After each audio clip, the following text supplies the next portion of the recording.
Please subscribe my channel and hit the bell icon. Let's move on and discuss this multibagger script. The company which we picked is trading at around Rs.30 levels, having a market cap or market value of Rs 12,516 crores. Its 52-week high and low are Rs 52.6 and Rs 20.15 respectively. Its book value is Rs 94.98, PE ratio at 5.33, dividend yield at 1.65, return on capital employed ROCE at 8.54, return on equity ROE at 6.89%, and sales growth for 3 years at 19.96%. From the graph of price versus book value, we can notice that company shares are trading below the book value. Book value is a measure of the amount per share that a shareholder will get if the company is liquidated today. Book value is an important measure for the safety of investment while investing in a stock. This must be examined while picking up a multibagger. However, since book value does not count the intangible assets, the price of companies in sectors like pharma and IT may be much higher than book value. This stock that we believe to be a future multibagger is trading at 0.32 times its book value. The name of the company is the Steel Authority of India, also known as SAIL. This script is from the steel sector and we found it using various technical factors at its beginning phase of its new growth journey. Technical analysis indicates that there is a possibility of a sustained strong up move after a short consolidation phase in the near future. SAIL is the largest steel company in India and one of the 7 Maharatnas of the country's central PSUs. SAIL produces iron and steel at 5 integrated plants and 3 special steel plants, located principally in the eastern and central regions of India and situated close to domestic sources of raw materials. SAIL manufactures and sells a broad range of steel products.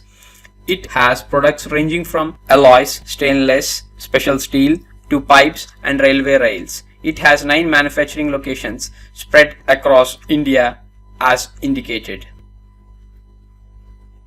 SAIL has an annual steel production of 16.30 million metric tons. It is the 20th largest steel producer in the world as on December 2019 and 3rd largest in India. The production capacity of the company is expected to reach 50 million metric tons by 2030. Revenue growth of the company is positive and expected to turn net profit growth to positive in the near future. Please note that we are investing in a multibagger which is at the initial stages of growth, unlike other mature companies that are yielding all positive metrics. The company has stopped giving dividends in the last 3 financial years and dividend payout has been restarted from the preceding financial year, which is a big positive sign. Giving dividend is a very good sign in many ways. It means the company has shared its growing profit with its shareholders, which confirms the high integrity of the management. It also confirms that the investment would yield a good dividend in the coming days. Sometimes a company may need cash to invest in future investments to fuel further growth, so it may not be able to distribute a high percentage of dividend. Operating cash flow is a very important metric when we want to analyze how reliable a company's profit figures are. Operating cash flow is the amount of cash generated by the company's general operation. The operating cash flow should be higher than the net income. In this company, the operating cash flows are steadily improved for the last 5 years. It is important to analyze the trend of promoter shareholding over the last few quarters. Decreasing promoter shareholding is a worrying sign, whereas increasing promoter holding is a good sign. It is also important to ensure that not more than 5% shares of the company should be pledged. In this company, promoter holding has steadily maintained at 75% and 0% share pledging. The promoter, that is the Government of India, owns about 75% of SAIL's equity and retains voting control of the company. However, SAIL, by virtue of its Maharatna status, enjoys significant operational and financial autonomy. During my analysis, it is observed that there is no share dilution for the last 12 years.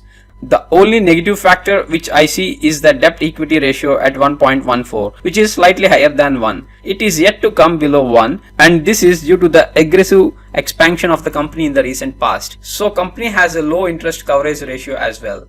The net profit margin has turned positive in this financial year, which is another good sign for becoming a turnaround company.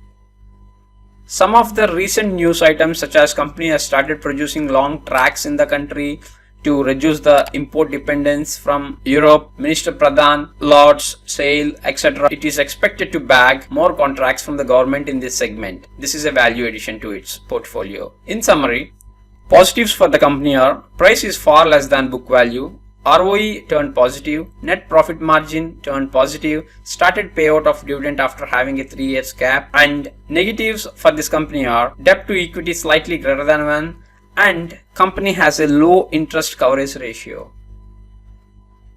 Stock CJR in the past 1 year is negative at 40.78% compared to the past 10 years of minus 16.76%. With return on equity turned positive at 6.89% in the past 1 year.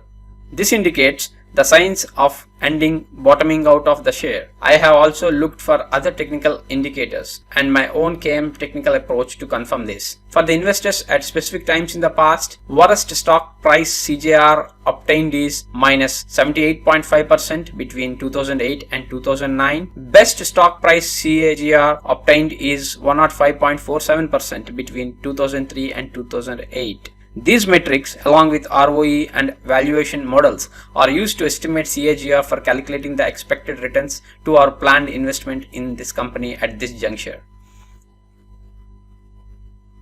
As discussed, with the given assumption of bottoming out of the share price and based on the best and worst CAGRs obtained in the past, the estimated CAGR has arrived at 32.8%. I will make another video on the estimation of the CAGR, which is not the topic of this video. Assuming that our investment is rupees 10,000, let us see how much we can get in return. For 12 months, rupees 13,290, 5 years, 41,459 rupees, 10 years, 1,71,889 rupees, 15 years, 7,12,647 rupees, 20 years, 29,54,606 rupees. These numbers are for your guidance and understanding in investing a multi-bagger company that is at its initial phases of the turnaround. The same amount of 10,000 kept in the bank will limit your returns at around 36,000. Assuming a fixed deposit interest rate of 6.5% for 20 years. Investments in stock markets are risky. You may lose your capital partially or fully, but if you are successful, your returns will be much higher, and in this case it can be projected up to rupees 30 lakhs with an investment of 10,000. Investing money into the markets has a high degree of risk and you should be compensated if you are going to take that risk. Happy investing. Thanks for watching. I am new on YouTube. If you like this video, make sure to subscribe for more. I will see you again in the next video.